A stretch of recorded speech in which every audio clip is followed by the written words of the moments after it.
Hello, everybody. I'm so glad y'all came. This is Dr. Teresa Jones at Ho Health Chiropractic, and what we're going to be talking about is the connection between negative emotions, hanging out with negative people, letting negative thoughts enter into your body, how it can make you gain weight. And so people don't really think about how your surroundings can make you gain weight, but it really can. Whenever you're around negative people, sometimes you think, I don't really want to be around them because they're energy zappers. Have y'all ever felt that? And you can just feel that energy draining from you.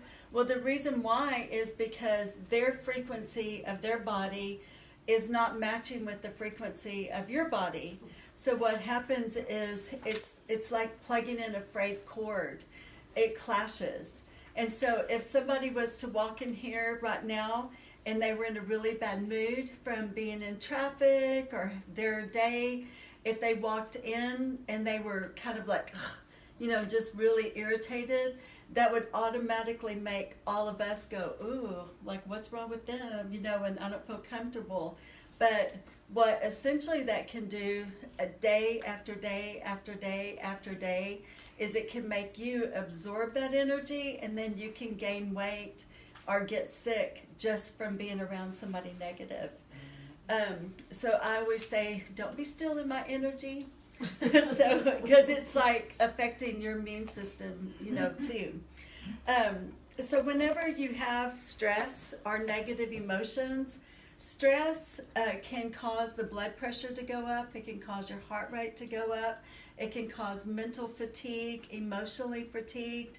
And it can be something that can get out of hand to where you can't control it because it makes you so sick.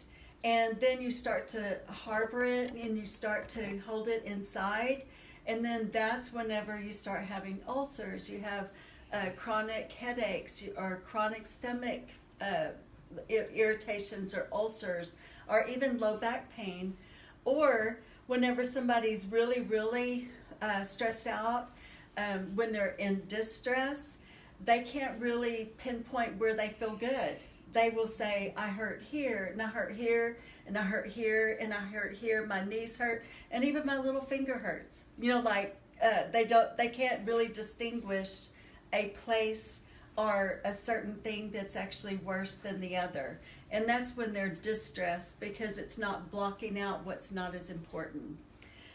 So sometimes we can look in the mirror and we can do negative self-talk. One time this preacher said, I think the devil lives in the mirror or behind the mirror, because when you're looking at the mirror and you're looking at yourself, sometimes you can go, I am so ugly, I look fat today, my hair is a mess, I've gained weight, nothing looks good, I don't like my makeup, and then I have to go to work looking like this, and I'm having a bad hair day, and all of that stuff. When you look in the mirror and you see yourself doing that, your negative self-talking, then your body doesn't know whether you're telling the truth or not. So the mind and the brain are two separate things. So if your mind is telling your brain that you're fat, that you're ugly, that you can't do something, or you're worthless or helpless, hopeless, then your body starts to react that way. I've seen people lose weight just by looking in a mirror and telling themselves, I am thin, I am thin, I am beautiful, I can look good, I do look good. Their body will start to transform to that. I've seen somebody lose 50 pounds actually doing a self-analysis, like where he did it for several months, but he lost 50 pounds. So that negative self-talk, we actually have 5 to 7 thoughts every second. So while I'm sitting here talking to y'all, I can have 5 to 7 other thoughts going on in my brain, and most likely I do. I'm probably thinking, what are they thinking? What do I look like? I like her shoes. And so those kind of things can go through our mind. But what we don't realize is every 10 seconds you can give your thought to God, and you can keep saying, you can have that, you can have that. Because I might be up here talking, thinking, she's thinking I'm looking really weird. Okay, God, I don't know what you're going to do with that. Or he might be mad at me, or he might be thinking I'm crazy, but God, I don't know what you're going to do with that. Or I might be thinking about at work and thinking, oh, today at work it was hectic, and I don't know what tomorrow's going to be because we have all these interns coming in, which we really do, and and we've never done that before. But you just keep giving those things to God and go, okay, you work it out and you deal with that, because it's not really our battle. It's He's already working it out for us. It's His. And so while you're saying things or working, you just keep giving those thoughts to Him. Because fear is nothing more than false evidence appearing real. And out of all the things that we can make up in our head that could happen, 85% never happen, 10% will happen, but only 2% or less will ever be even half as bad as what we think it's going to be. And so we put all these thoughts into our heads, and most of the time it's just false. It's not really going to happen. But whenever we do that, whenever we fear, or whatever we fear, and we fear it over and over and over, you actually bring that to your body. You bring it to yourself. So whenever you say, I know that I'm going to have a flat tire. I know I'm going to get in traffic. I know that my boss is going to be mad at me. That's pretty much what's going to happen. Like if you start saying that over and over and over and over, that's going to happen. And whenever you go to work and you feel like that, then automatically your stress level goes up, your cortisol goes up, your histamine goes up, you gain weight, you have mental decrease in clarity. All of these emotions are going on that's actually tearing your body down. And whenever you focus on a negative thought, that actually starts killing the brain chemistry. So you start losing brain cells whenever you fear things, or whenever you're focused on just the negative. But a negative relationships is really hard, because sometimes you have a choice and sometimes you don't. Or it could be family. That's the unhealthy relationship. And a lot of times it is family. And the thing is that whenever you have to be around somebody that's constantly looking down at you, or cutting you down, or saying negative things, because family knows how to get to you. They know how to push your buttons. But what happens with that is that makes you start being suspicious of people. It ruins your relationships with other people, because you think, if my family's going to be like that to me, then nobody's going to love me. And it's just a natural thing. But typically, families are the hardest. Our friends are the easiest, because those are the people we choose to put in our family. And so sometimes with family, you want to love them, you want to forgive them, because forgiveness is the most important thing to do for your body and for your health. If you don't forgive, then you make yourself sick. And whenever you don't forgive, it's hurting you. It's not hurting them, it's hurting you. But what I've learned over the years is setting clear boundaries. Because if you don't set clear boundaries, then they feel like they can just keep doing that to you and keep saying those things. So sometimes you have to just say no. I'm going to love you from afar. I will give you just this day, or give you this holiday, but I'm not going to spend all the time with you, because it's energy zapping. It's causing you to be sick, and then you just worry about it. Like, I don't want to be around them, or I don't want to go to that event because I'm going to feel this way. And sometimes it's not so much of a choice. Like, our families are meant to teach us things, and we grow from them. But part of that growth is learning to set a boundary and part of it is letting God have it and not trying to fix everything. So the negativity, what it can do is it can cause chronic disease like arthritis. It can cause depression. It can cause our brain chemistry to start being depleted. It can cause our immune system to be low. It can decrease our lifespan. Like the stress that you get from a stressful relationship can decrease your life by at least 5 years. And most of the time they say 5 to 10. So what happens is the stress starts breaking down the DNA, which is the telomere. So the DNA is like the spiral things you've seen in science books, and the telomere is the ones that's at the end. And so stress and anxiety starts to deplete that, so it's not connecting properly. And so you get a replication of that DNA that's messed up, and then that's what can cause cancer. It can cause other chronic diseases like the autoimmune disease, inflammation in your body. And we don't want that, do we? No. Okay, so how many of y'all ever wake up at the same time and you wonder, why in the world I wake up at that time? Mm-hmm. Do y'all do that? Yes. First of all, you don't want to look at the clock every time, because You start training if yourself. you look at the clock, like if you wake up at 3 every night and you look at the clock, well then you're training your body to wake up at 3 every single night.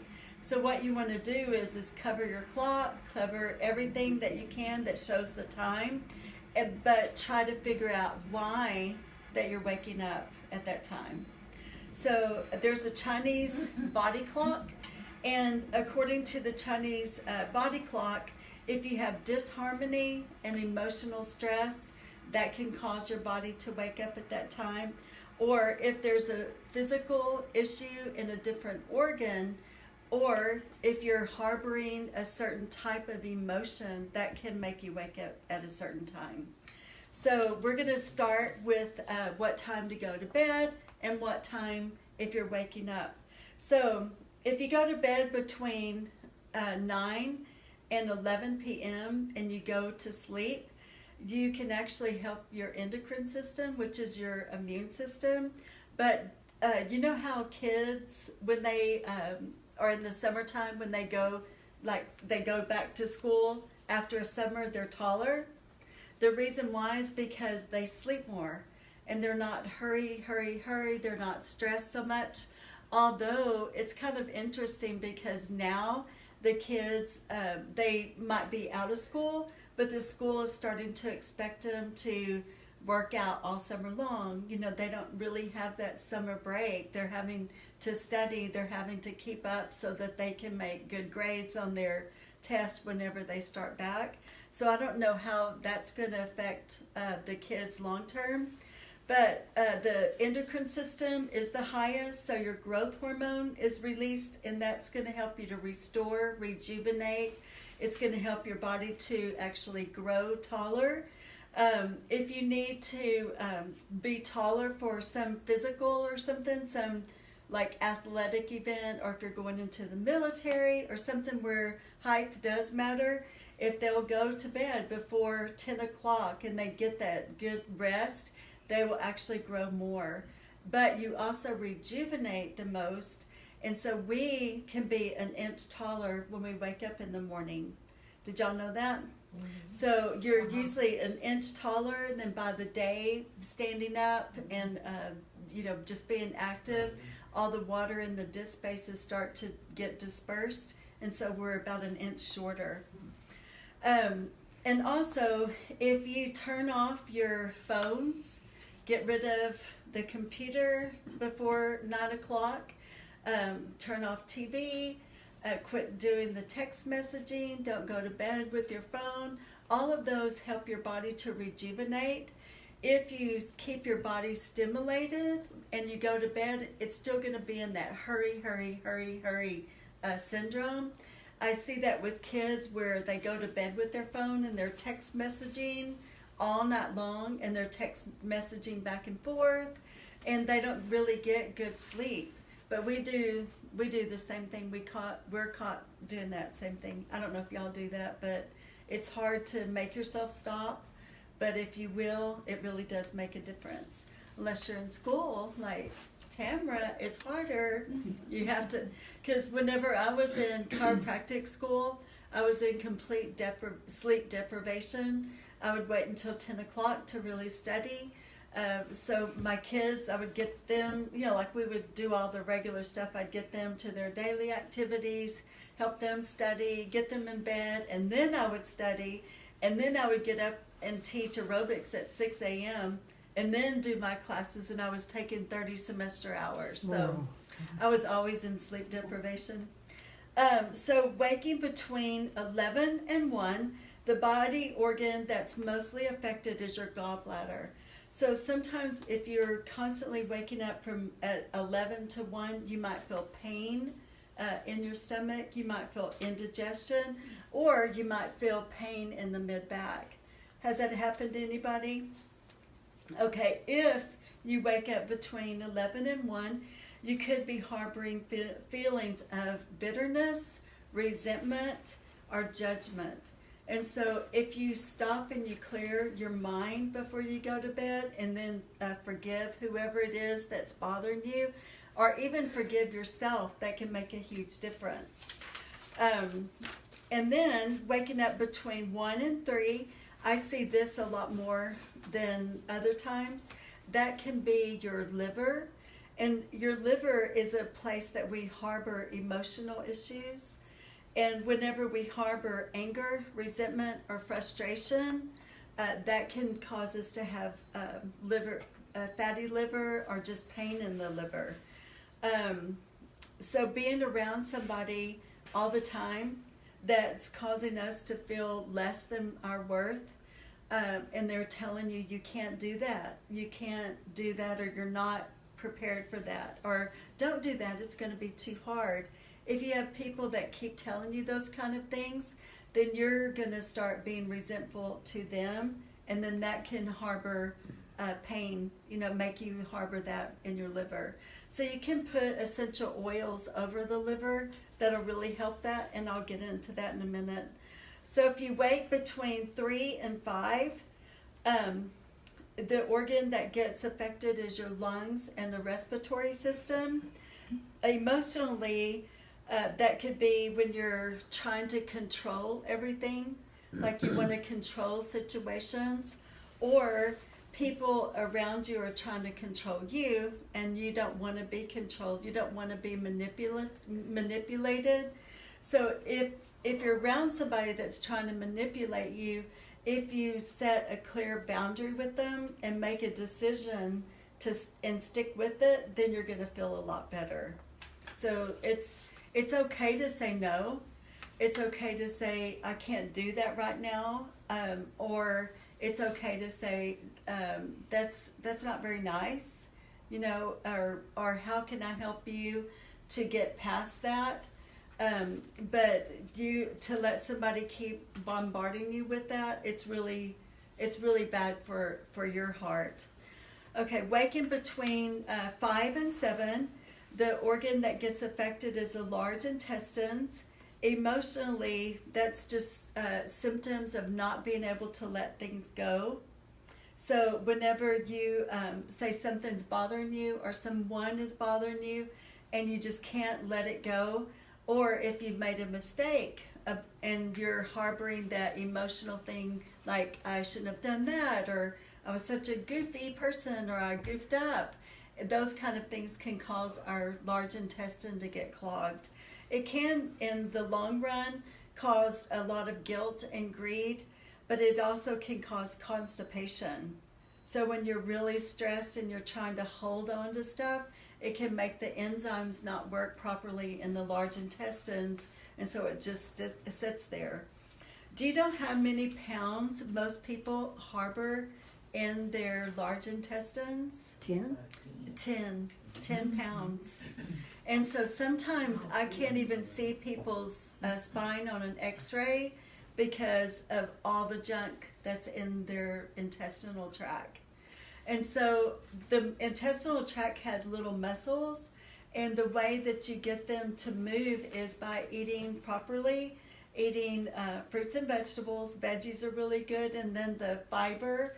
But if you start eating a lot of junk food, like comfort foods, then it starts gluing those little fibers together, the little muscles. They're called villi, and it can glue them down to the intestinal tract and then make holes in the intestines, and then it starts leaking out.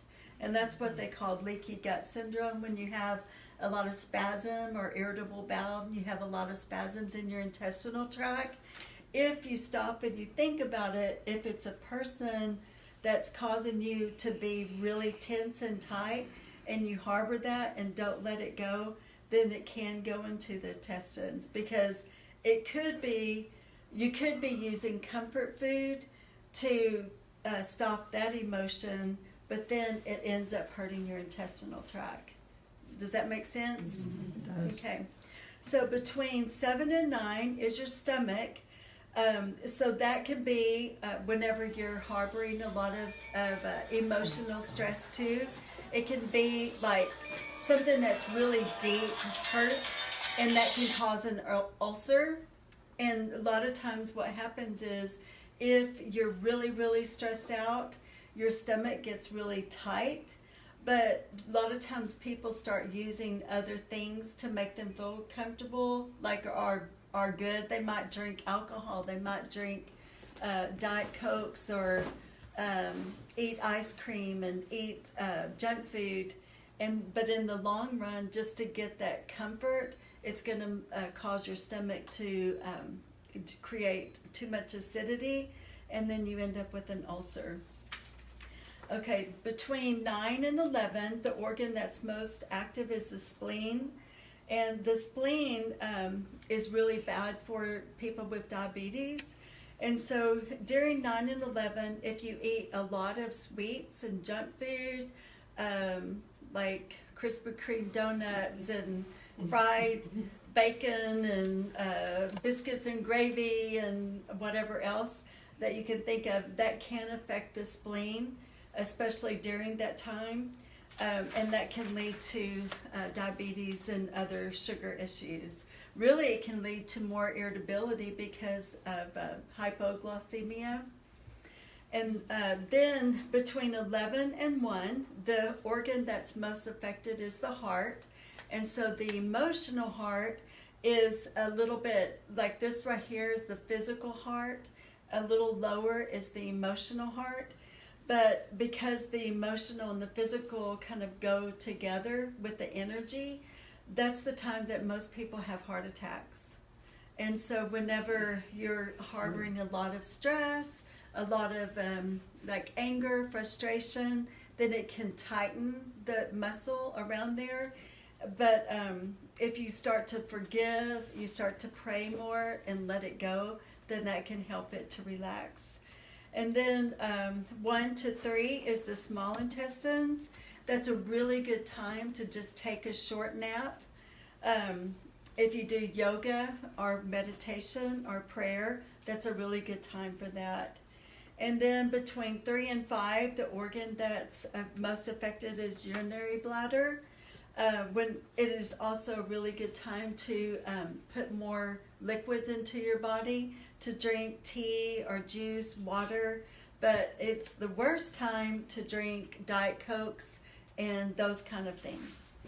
And then between 5 and 7, the organ that works the hardest is the kidneys, and that is a time that people start to like they have meals, they might try to drink wine or drink beer. They get home from work and they just want to sit, and they start pouring all this junk into their systems, and that's really hard on the kidneys. And then 7 to 9, before you go to bed, it's the muscle around the heart, and that's another time that a lot of people have heart attacks. So the Chinese clock, if you go to bed before 10, that's the best time from 10 to 12 to sleep for growth, for recovery, for restoring your body. It's the most time that our bodies repairs all the cells, but our cortisol production is at the lowest unless you go to bed and you're angry, irritable, you're text messaging, you're putting on the news, you're turning on the TV, you're doing all those things to keep your body stimulated. And one of the worst things to do is sleeping with the news on, because your subconscious hears that. Your subconscious feels that. So you might think that you're asleep, but you're really pouring all this negative into your brain. I just read this study that they did, and they, in California, at one of the universities, I believe it was Berkeley, but they studied all the blue lights on phones, TVs, computers, and iPads. iPads was one of the worst, clocks, iPhones, but all the blue, it's causing kids to have such an addiction that it's the same as cocaine. It's the very, it's actually it's harder to get past the addiction of a cell phone or iPad than it is cocaine. And so if you are eating junk food, such as like a comfort food, ice cream, cake, or if you eat hamburger with cheese, that hamburger and cheese, that releases a chemical in your brain that's just like an opioid and morphine. And so if you are addicted to the iPhone and iPad, that also releases serotonin, dopamine, which causes you to be more addicted. And so you put all of that together, and it starts depleting all the brain chemistry. Isn't that crazy? And so the people that their kids wake up, they want to eat with their iPads on, and then they want to play with the iPads. And I don't know if y'all have seen that YouTube video where this little baby, the mother gives the baby this phone, like it's screaming like bloody murder. She gives it the iPhone and it stops screaming. Then she takes it away, and then it screams, throws a fit, and then gives it back, and it stops. And that baby is like, I don't know, 6 to 8 months old. And they can become addicted even at that age. So cortisol is released by, there's 3 things. It's hypothalamus, pituitary, and the adrenals. And it's in response to like a fear, stress, or like a bear's chasing you through a forest. If you go and you're running, or even if you're trying to stay away from somebody, that's a stress. It's like a fight or flight. Like if you see somebody and you go, oh, I don't want to be around them, let's go this way. Or, or you go, oh, okay. That's like a bear's chasing you. You're trying to get away from the stress. You're trying to get away from the fear. Like, what are they going to say to me, but that increases the cortisol. That cortisol increases histamine. The histamine causes more allergies. And then whenever you eat something, you can have more food sensitivity, but it can also make you gain weight. And so just by trying to stay away from somebody, that can be a few pounds that you can gain over a period of time. Okay, so this was interesting, but I was reading this thing about the psychology of how you can break somebody else's mental clarity. So, like if somebody's yelling at you, say she's yelling at me, and I don't want to be yelled at. If you look at their hairline, like if you start looking at their hairline, they go, "What? What's she looking at?" And so, like they'll stop being so angry. Or if you just look at them in the eyes, like and quit, like you don't break the eye contact, you just keep looking at them. Then you start thinking, why is she looking at me like that? Like with no response. If they're yelling at you or if they're saying something that you don't really think is right, well, just start looking at them, just go, yeah. And then pretty soon they'll start thinking, what's wrong with them? Because, why is she responding like that? Or if you just go, thank you for telling me. Oh, thank you for telling me that. And that's another way. Or if you get really close to them, like if you said, "Now, what were you going to tell me?" If you're really close to them, then they feel more intimidated to say something hateful. And so those are some things that you can try if somebody's being out of control, just to keep that away. Okay, so there's two types of stress. There's a good stress and there's bad stress.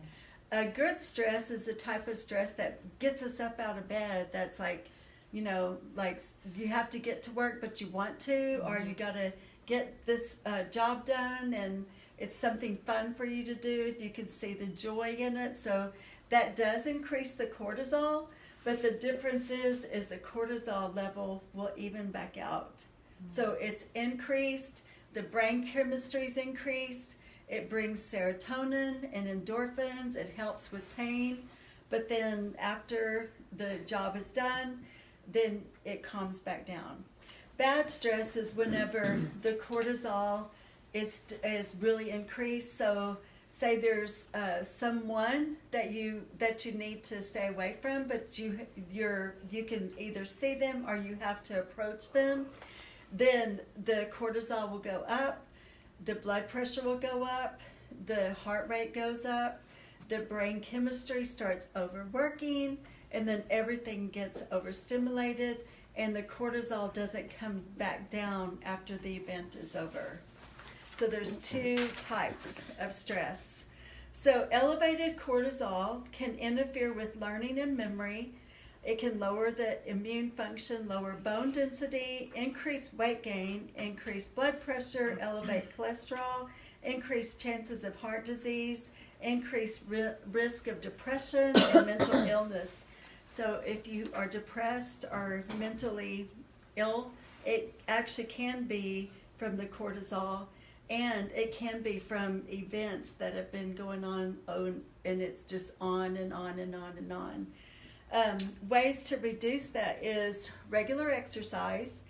One thing that's really good is kickboxing, or tennis, racquetball, or I always say throwing water balloons, because like if you're really, really frustrated and you get a water balloon and you throw it at a target that's not a person, or not a car, but a target in your backyard, that really does help, because you see it and then it smashes. And so what happened is the reason why that came in my mind in the first place is I'd had a bad car wreck, and this guy was drunk and he had drugs in his car. He rear-ended me. He was already on probation. He had drugs in the back seat. He had a beer between his knee, and I was so frustrated because it really caused. Well, I had a head injury. It really caused injuries for a whole year, and I was really frustrated. And he got put in jail, and I just kept thinking, if I could just go and see him and throw a water balloon at him, I would be better. I'm thinking a water balloon wouldn't hurt him, but it would still make me laugh or something. So anytime anybody is frustrated, I think, don't throw a water balloon. But anyway, so jogging would help, walking outside, getting around, forest or greenery or trees. Just anything just to get your heart rate up for a little bit will help to reduce cortisol. It only takes 20 to 30 minutes a day. If you did that every day and got your heart rate up, that would help. It doesn't take that long. Past 20 to 30 minutes, it's for something else. So 20 to 30 minutes, it raises your heart rate. It increases the endorphins and the enkephalins. But after 30 minutes, it's for something else like weight loss, fat burning. You're trying to train for something, but it doesn't really add to the benefit of the stress reduction. Does that make sense? Mm-hmm. Like 20 to 30 minutes is all you really need for that. if you're trying to run a longer mile, get more cardiovascular fit, you might go longer. Okay, so it just depends on what you're using the exercise for. So ways to reduce stress and assist in reducing the cortisol levels. Another way is through mindful thinking. So whenever you gather your thoughts, and like one thing that I've started to do was write down every morning. Write it, because writing it down makes a big difference. But writing down what you're thankful for, what you're grateful for, and do that the first thing whenever, even before you try to pray. If you write that down, just doing that raises your the brain cells by 2,000. So you wake up every single day with 400,000 new brain cells. And by giving thanks, that's 2,000 more. By praying, you get 2,000 more. So, like, God's given us ways that we can recover if we would just do what He says we should do. Ways to reduce stress and assist the cortisol. Another thing is through meditation. Sometimes all you need to do is sit quietly for a few minutes and just kind of concentrate on something that helps you to relax. It could be beach, it could be walking on a beach, it could be walking in a garden, it could be even sleeping. Like, my daughter loves her bed, and she'll just go, oh, I love my bed. You know, and she just feels really good when she thinks about just being asleep in her bed. I like being outside and seeing flowers, seeing butterflies, seeing nature. Well, of course, I like snow skiing, I like beach, but everybody has their own thing. I have found out through treating people that sometimes whenever I say, I'm trying to get them to relax, and I say, focus on a flower, they'll go, don't say that, that just makes me feel like I need to go gardening, like it means work for them. And I never would have thought that before, but for some people, that's not good. So just 10 to 15 minutes, a couple of times a day, would really help to reduce that cortisol and to make your health better. And it can help you to gather your thoughts and focus on what you want to focus on, such as eating better, hanging out with the right people. One thing that my mother told me whenever I was growing up, if you would, just thinking about somebody that you wanted to marry or that you wanted to be around, write down exactly what type of person you want to marry, what type of people that you want to be around, and then just pray to be in the right place at the right time to meet the right people. And then those kind of people, they're going to start coming into your life. So if you look at yourself, look at the type of people that you're around, most likely it's the type of person that you are. So if you don't like the people that's around you, it needs to start with yourself, okay? So another one is social connectiveness. We need to always make sure that we have a good community. Sometimes we get stuck in our own selfish ways, and we get into our own habits, and just do, like, we go to work and then we go home, and the next day do the same thing, and then you're too tired for the weekend, so you don't really call your friends. And sometimes you need to reach out to call your friends or call people and say, hey, let's go and do something, because that will help you to help them, and by helping somebody else, that's going to help you. But there was a guy that I listened to. His last name is Phil. It's something really weird. Phil, P-H-I-P-P. Something really strange. Anyway, can't remember. But I was listening to him talk, and his motto is helping people achieve. I wrote it down. Let's see. I will tell y'all correctly. It's, which I really liked it, because he was walking, he had given a speech, and he was walking down the stairs, and this lady comes running over to him, and she says, I'm really depressed. I just lost my job. I don't know what I'm going to do. And I don't have anything to go to. And he said, that's so weird. I feel like God's telling me to tell you that you're going to be a famous motivator. You're going to be a famous speaker. You're going to do amazing things to help a lot of people. Do y'all know who that was? It was Oprah Winfrey. And so his motto is helping people live their potential. And so whenever you help somebody else live their potential, then it's going to end up helping you. And so whenever you help somebody feel better, it'll end up helping you, unless they never let you talk. Mm-hmm. So, like if somebody is saying, okay, say I have a bad day, and I call you up and I say, I just had a terrible day today. You're never going to believe what happened. I was driving to work and I had a flat tire, and then I get to work and then I left my clothes at home, and I'm working out here, which happens a lot. Not a lot, but it does happen. And I go, oh my gosh, I don't have anything to wear. Anyway, that does happen to me. It probably doesn't happen to y'all, but there was a reason I was saying that. Oh, okay.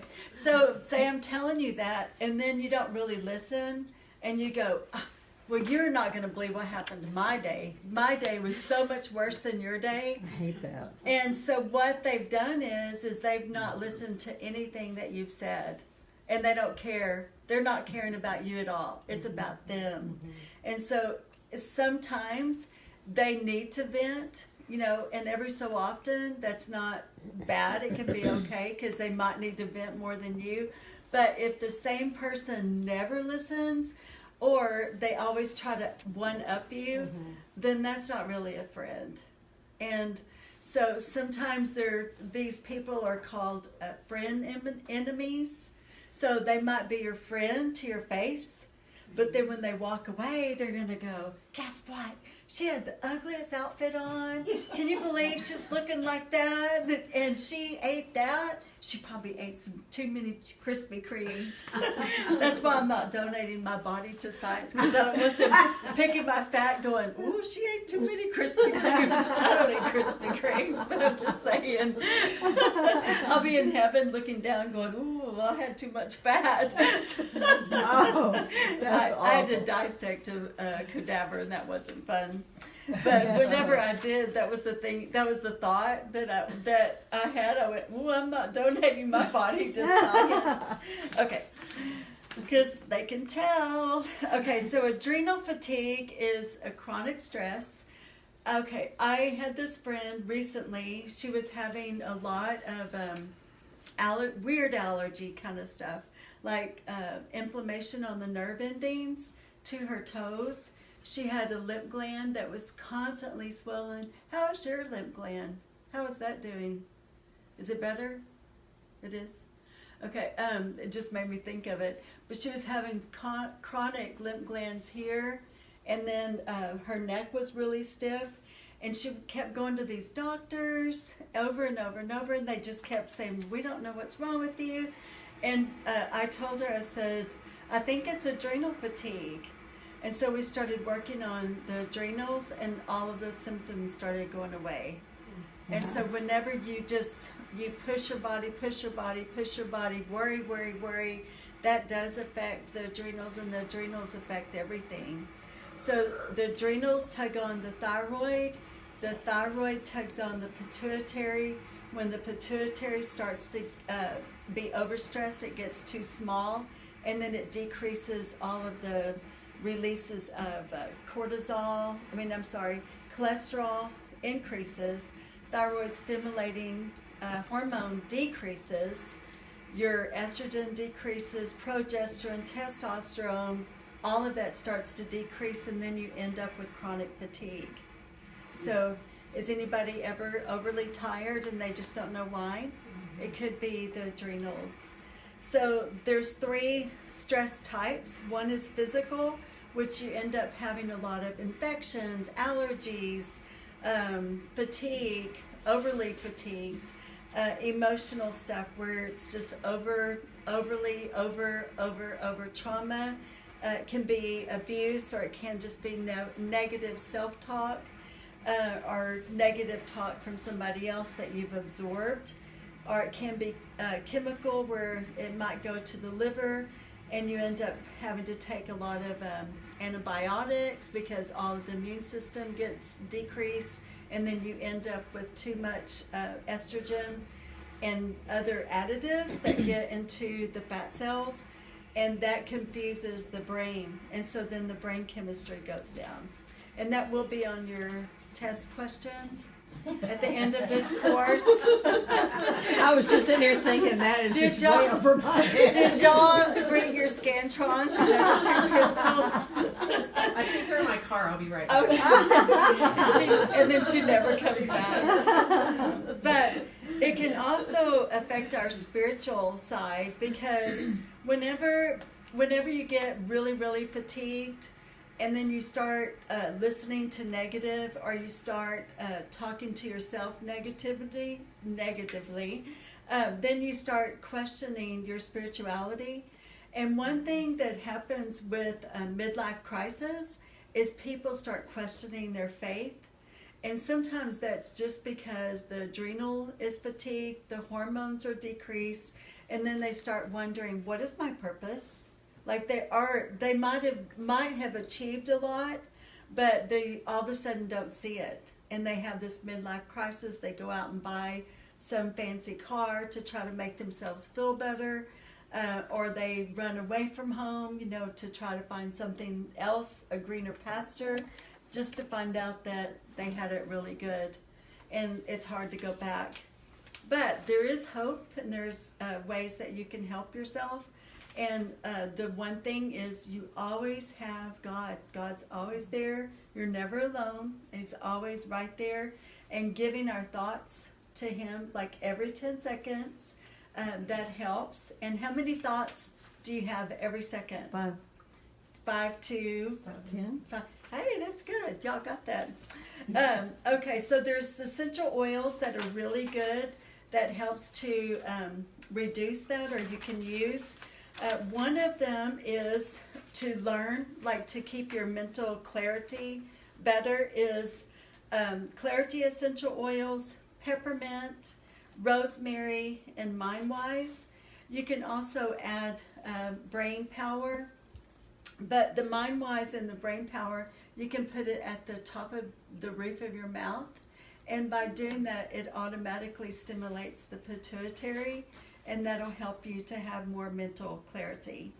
And then the immune system, you can decrease the stress by using Stress Away or Tranquility. I love Tranquility because it reduces the anxiety, and the overthinking, but it gives you energy at the same time.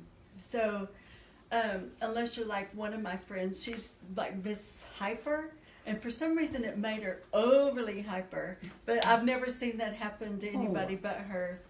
Wow. But she's kind of my crazy friend. I call her Cray Cray. And then for the weight gain, one of the things that you can use is Sleek essential oil. I really, really like that oil because you can put it in your water, drink it. You can put it on your body. You can put it on your stomach if you put it going in a clockwise.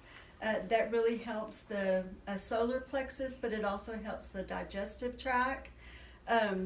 And you can also get Sleep gum. I don't know if y'all have ever tried that, but the Sleep gum has a lot of thieves in it. So whenever you chew it, it helps to release a lot of the things that will help fight bacteria, but it also decreases your appetite. So Called Sleek. Sleek gum.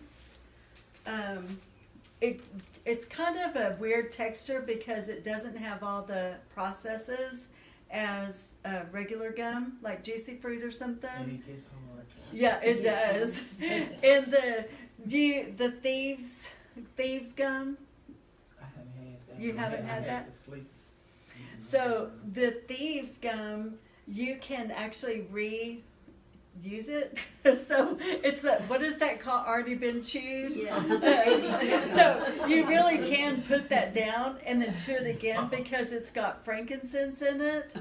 And so it doesn't go out, but so it's one of those that's already been chewed, but it still has flavor, but it's hard. Like your teeth might come out, but I'm kidding. I'm not kidding. I've used it before. It's good. Okay, so then mood and emotions. You can use cypress, stress away, peace and calming. What happens with those is that it helps to reduce the cortisol. But it also helps to level out the emotional part. It helps the endorphins, the enkephalins, your serotonin. And those are really good, like whenever you're just, overly thinking and then you can't take your thoughts and pull them in. So that would help you. I was going to tell y'all the types of people that I looked up.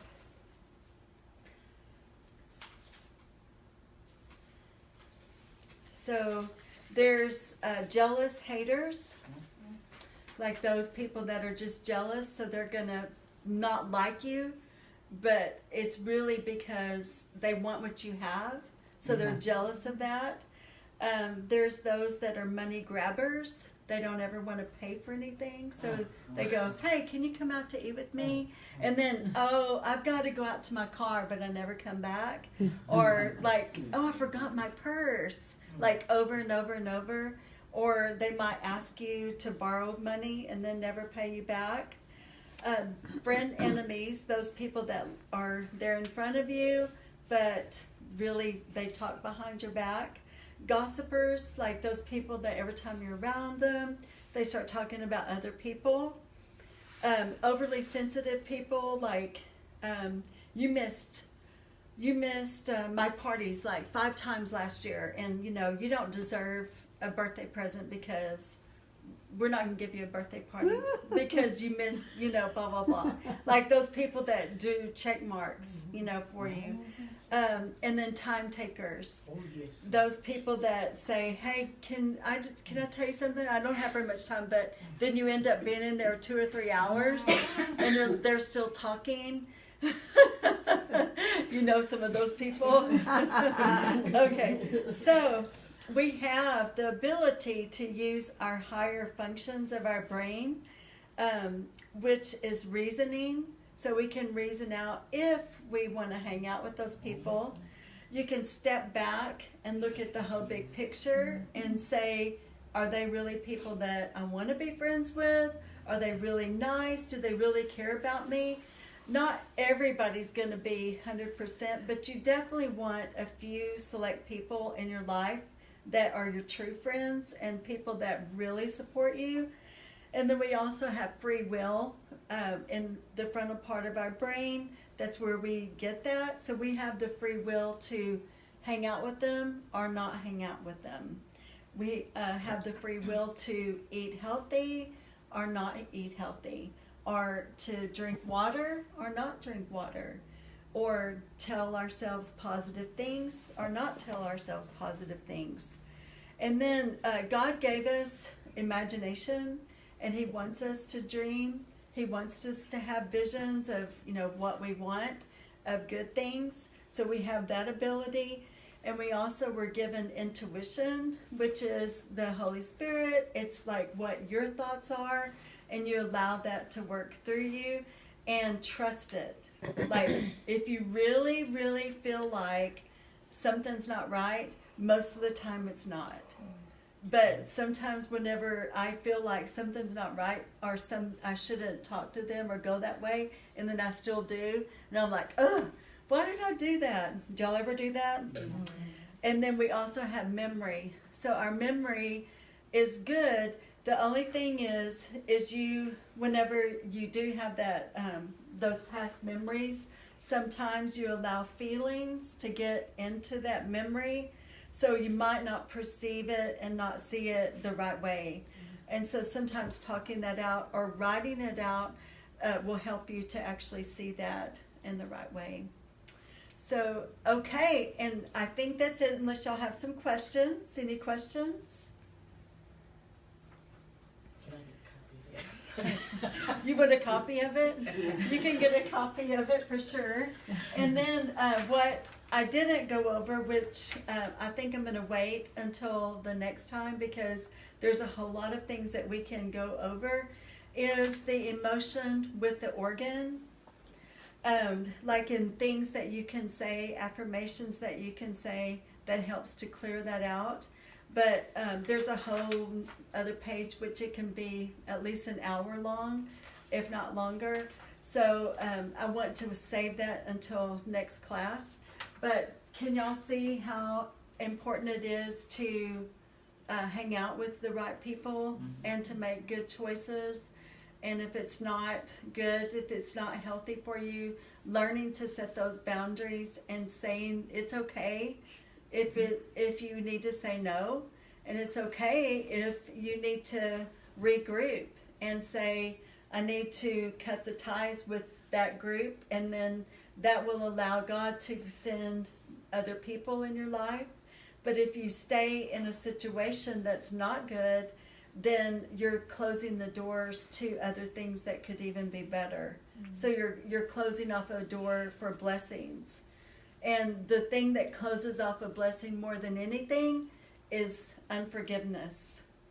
And so unforgiveness is really detrimental, but it can even block your prayers. So the first thing to do in the mornings is to be grateful. And the best thing to do before you go to bed is forgive people and let that go. Just let it go and let God have that. So, okay, I appreciate y'all coming. And then I'll go get the test and y'all can take about... So, do we have a giveaway tonight? I can make one up. Okay, so let's see. What emotion gets harbored in the liver? Resentment. Huh? Resentment. That can be one. Resentment. Let's see. What resentment, is that the same basically as anger, right? Okay. Yeah. So I'll give you oregano, which is really good. Ooh. And then anything that is like smells like a pizza. So like the oregano, thyme, If you say Mamma Mia. rosemary, cedar wood, right? Cedar wood, that's really good for the intestinal tract, and basil.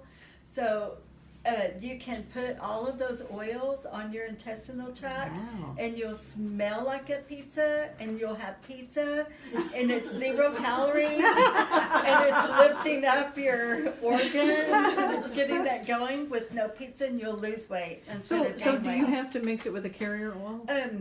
You don't have to, but I have coconut oil. yeah, That's the I one would I mix picked. it with that because it can be kind of strong. You if don't want to be too pizza-like. right. You don't want yeah. your husband. And then everybody will go, Want "Ooh, you pizza." smell like pizza." Mamma mia. Eating pizza is just not the same. You're not going to get the same results. No, eating pizza is not good. Although I don't know if anybody's tried it, the pizza crust with cauliflower. With what? Cauliflower? Cauliflower. I haven't tried it yet. It's actually really good. And so if you eat that with the veggies Who and has then that? organic, you can order it, or Whole Foods has it. And I've seen it in Kroger. You just have? recently. Oh, you have? Uh-huh. Okay, so whenever you buy those things, just make sure it doesn't have more than 5 ingredients. Typically frozen, like frozen pizza or something, will have a whole paragraph. Yeah. And then anything that has a lot of ingredients is really processed, highly processed. And you don't want to eat it because of the additives in it. I have a question about that sleek oil. Uh-huh. What exactly is that? What's in it? And I heard you talking about it earlier, and that's one that really speaks to what. It's got grapefruit, grapefruit, lemon, lime, citrus fresh. What else, Dawn? Spearmint. Spearmint. And what is Ooh. it good It's for good. exactly? It's good for weight loss, Yes. so it increases your metabolism, but it also decreases your appetite.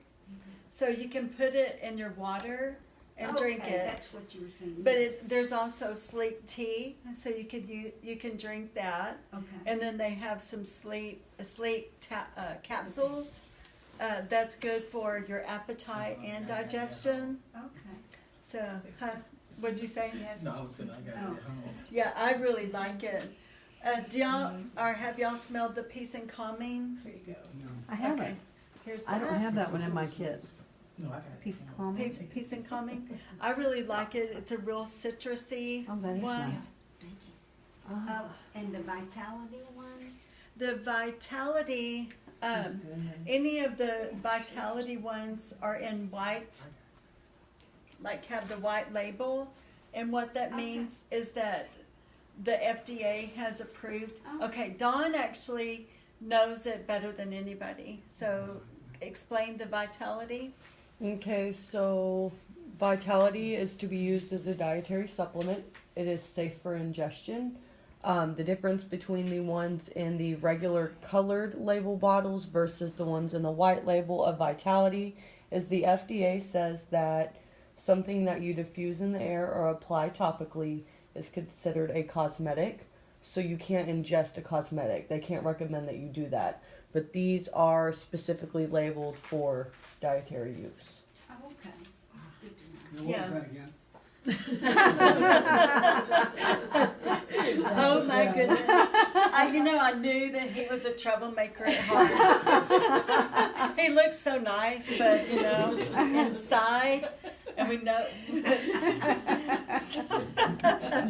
Okay, so I do have a little spill, to tell y'all about. We did this, the Q4 in Abilene this past weekend, and I'm starting to get down how I want to teach it and make it easier to learn, but give the information and to help people to feel better. My goal is to help them feel better when they leave than when they came. And this past one in Abilene, it was amazing to see their faces and to see them laughing whenever they came in and they were more broken or they had a lot of stuff going on, and to see that joy when they left, it made it totally worth it.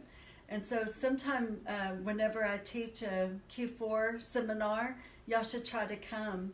And it's getting better and better each time because I wrote it and then with intentions of making it better and better, and then get it in a book and deciding which parts we want in the book. And we're also starting to do a certification in 2019 so people can get certified in it and then certified to coach patients or clients if they want to and make it more of a business. So we'll be starting that in 2019. So, but anyway, thank y'all so much for coming.